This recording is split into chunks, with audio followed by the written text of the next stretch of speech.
So did you figure out your next fight? Gonna skip the rematch with delay and going straight to something bigger. How big? Like the Rand big. Holy shit, how much? You've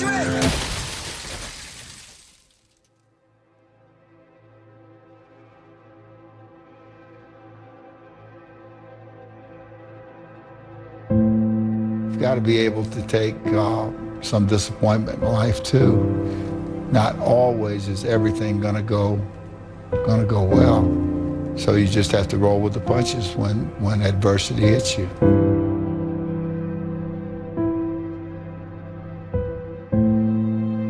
It was hard, ladies and gentlemen, and I was facing financial difficulties in my own life. I was behind on my bills and my dreams, and I'm saying to them, you can live your dream. It was hard, ladies and gentlemen.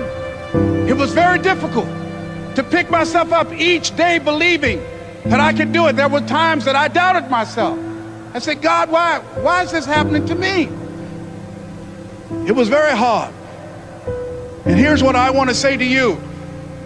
For those of you that have experienced some hardships, don't give up on your dream. If you're always winning and you don't really understand what it is to win, you got to take those losses, you got to take those hits. There's got to be the valleys, the peaks, the ups, the downs. In order for you to, when it does happen, you go, wow, qué rico. You know, this is what it's all about. And not only that, it's never about making it, guys. It's always about maintaining it. That's the toughest part. You know, and a lot of people have that. They're scared. They're scared of failure. I think people are scared. I think people lack self-esteem. But failure is one of the most important things you could ever have, as far as like the motivation to do things differently. One of the reasons why I'm good at work is because I've been a worker in the past, and I know the feeling of failure. Even when you lose, it's okay to lose, but you can't never get comfortable in it. So I really had 2 failures before I succeeded with GoPro. How do those failures drive you today? Well, at the time they scared me, right? And failure isn't easy. It wasn't like I thought, oh, cool, I failed. And success has taught me that one of the most important things an entrepreneur can have is perseverance. The dedication, a willingness to fail, pick yourself up again and give it another shot. Because if you don't have that, if you don't have that grit, you're gonna get run over. It's the reinforcement of those goals, like understanding that you can achieve those goals. It's going to be difficult. You're going to push through the difficulty, and then you're going to understand what difficulty truly is, and how much of it is just mental, how much of it is just in your mind. This adversity to difficult task or to struggle. I fell so many times and got back up.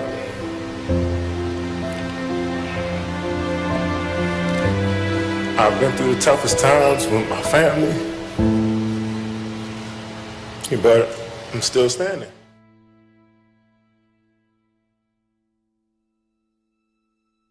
I got rejected a couple times, and then I just kept asking and asking and asking. And I remember my dad saying, just stick with it. Someday you'll have your day. And then I came back, I think, 2 years later and finally got an agent. The differential of somebody winning and losing has nothing to do with their genetics, has nothing to do with their potential. It's their perseverance, always showing up. A person that's willing to gamble it. If you show up, then you have a chance. If you don't show up, the outcome's simple. Never there, like an audition. If you show up to the audition, there's a chance you might get the part. If you're too scared to show up and you sit back at home, wondering what if and everything else, no one in hell is gonna call you an opportunity because you weren't present. The winners always show up. They're willing to lose in order to gain. Big mental thing there, guys. Everyone could take action. Literally, if it's that simple, if all it takes to succeed is the ability to know what you want, take action, know if it's working, and keep changing until you get what you want, how come everybody doesn't do it? You go after and you give it all you have. If you lose, at least you tried, man. I failed. It's 10 times more of a man than someone said, what if? Because what if never went to the arena. The reason is fear. And the fear is usually fear of failure or success or rejection. But the real word I would use for this thing we're afraid of is pain. When you guys find a fear, that fear will either create you or destroy you. I love fear. And the reason why? Behind every fear is the person you want to be. Fear is self-imposed, meaning it doesn't exist. You create it, you can destroy it too. It's an intangible. If you face your fears, guys, you will realize it's not that big. You face your fears, you become the person you want to be. You run from your fears, you're not living. You're alive, but you're not taking the freedom. You're not running the day. The day's running you. You always be the f***ing servant, not the master, guys. If you find a fear, the quickest, the easiest way you can beat it is initially, right when it comes in. If you allow it to sit, it will grow roots and start breaking you down, destroying the potential of the person you can be. Again, the champions, guys. It's not their potential, it's not their genetics. It's their perseverance to always show up, always willing to fail, because in failure, that's part of success. Success is not, a marathon of life with just ups.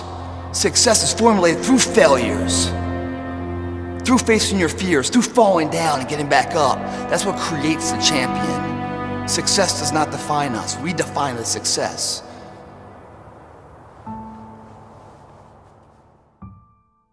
Shame, failure, embarrassment, and I just remember feeling this tremendous shame. And at some point, I think we all hit that moment in life where things just are not going how you thought they would go. And what's amazing about those moments is we all respond very differently. Persevere. Nothing worthwhile is easy. No one of achievement has avoided failure, sometimes catastrophic failures. But they keep at it. They learn from mistakes. They don't quit. The second restaurant failed, and they held on to it for too long. So by the time that they closed the second restaurant, it was an $800,000 loss. And so I found myself at the age of 41, just feeling like a complete failure. I'm not done yet. All right, I got more in me. When you come up with excuses for why other people are successful and you're not, that is dangerous. We all go through hard times. We all go through depression. We all go through doubt and moments in your life where it's really difficult and you're trying to figure out what the your path is going to be. It's hard as but that is what makes you a person. And those difficult moments are what build your character. Every transformation always gets worse before it gets better. It's supposed to be that way. The journey you're embarking on is not an easy path. It's not for the ill-hearted or the weak-natured. It's for the strong people. And before you embark on this journey, mentally, you have to prepare yourself for it, knowing it's going to get worse before it gets better. When you embark this journey, you must know that it's going to go down before it comes up. But when it comes up, it's going to go so much higher than you've ever been. Sacrificing today for tomorrow's betterment. You have to be equipped mentally to endure this process. Knowing what you're about to go into is step one. Knowing it's an uphill battle, but a winnable one and one that's achievable. And at the end of this race, guys, you're going to be more capable. The first step, guys, is knowing it's a tough road. But through that effort, builds the character of the person you want to be at the end. Accept that. If you believe it, your body physically will find a way to make it happen. At some point, we all bought into this lie that you gotta feel ready in order to change. Yeah. We bought into this complete falsehood that at some point, you're gonna have the courage. At some point, you're gonna have the confidence. And it's total bullshit, frankly. It's complete garbage. And so there are so many people in the world, and you may be watching this right now, and you have these incredible ideas, and what you think is missing is motivation. And that's not true. Because the way that our minds are wired, and the fact about human beings, is that we are not designed to do things that are uncomfortable, or scary, or difficult. What was the biggest lie you were told? It's not that simple. Why not? No, that's the biggest lie I was ever told. It's not that simple. And it's a lie they tell you over and over again. What's not simple? Any of it. All of it. It's how they get you to give up. They say it's not that simple, Vinny. So what's the truth? That it is. That if you just do the thing that they tell you you can't, then it's done. And you realize it is that simple. That it always was. Dr. Carter had a tear in his eye. I could tell he felt for me. And he said, son, I'm sorry to say you're not going to box again. And I looked at him. I said, no, Dr. Carter, you're wrong. I am going to box again. I said, you don't understand what kind of man I am.